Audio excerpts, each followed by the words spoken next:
Good morning, Denny. It is Thursday, July 20th, and I have finished Harry Potter and the Cursed Child in just one day, which isn't impressive seeing how it's supposed to be a 4-hour, 4-act play.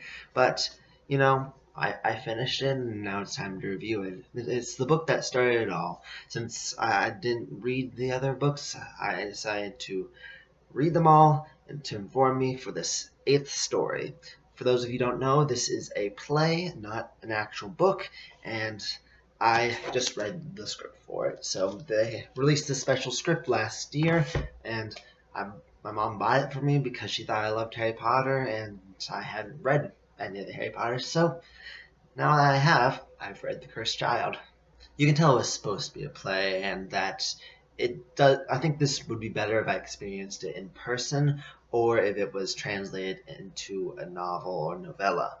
But for those of you who don't know the plot, it is about Albus Severus Potter, who goes to Hogwarts, and his dad gets angsty, and there's a father-son dynamic there that is very reminiscent of the middle books of Harry Potter, full of just teenage angst and stupidity that comes from that. It also keeps track of the children from the previous 7 books who've grown up to adults and have, just aged. But for the plot of the books, Albus Severus Potter and his best friend Scorpio Malfoy go back in time, try to change things. Voldemort's daughter is there influencing shit, and they fuck everything up. Alternate timeline, and they come back. There's a fight for good and evil, and the good guys win. Woo. And also, Harry and Albus resolve their father-son differences, kind of? I don't know.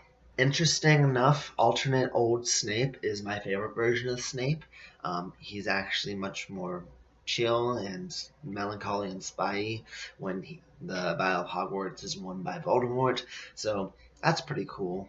And also, my favorite character is Scorpio Malfoy because he's a badass and just great. But it's like most children's book, kind of. The children are the smart ones and the adults are idiots, and it's weird seeing the children who were not the idiots in the main 7 become the idiots in the 8th story.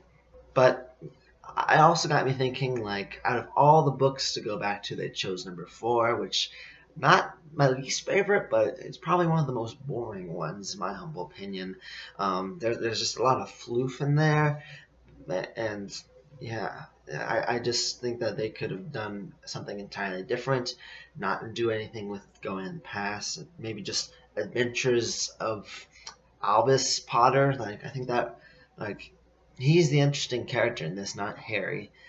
Harry kind of just grew old and stopped being interesting, I guess. But you can definitely see how this is not the ideal consumption of this story, because it's probably meant to be a play, and maybe if they come out with a novelization it would be better, but it didn't progress organically.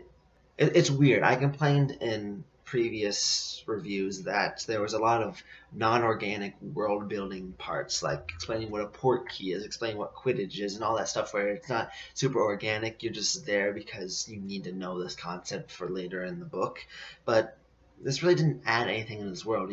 You expect people to be immersed in this world already, which I assume if they're reading the 8th book in the franchise, they have read the previous 7. But if I just dumped in right here, it didn't seem to add anything to the wizarding world except for, what happens in 2020 or whatever this book is set in. Books belong to their readers, and I don't think this is like accessory to Harry Potter, not necessarily the 8th story in the franchise, because it didn't really seem to fit with the other 7, and it kind of also tore open the ending of 7, which I thought was a nice little bow, and they just ripped that bow apart. All was at peace at the end, and I think J.K. Rowling probably shouldn't have authorized this, but it is a story out there nevertheless. Anyways, I think that might be the end of my project of reading all the Harry Potters and reviewing them, and I think that might be the end of the project of the Purple People. I guess on that note, I give this Harry Potter and the Cursed Child story 8, 1 act out of 4, because the 4 acts worked together, but I only had about 1 act of quality content. Anyways, DFTBA, stay super. Bye.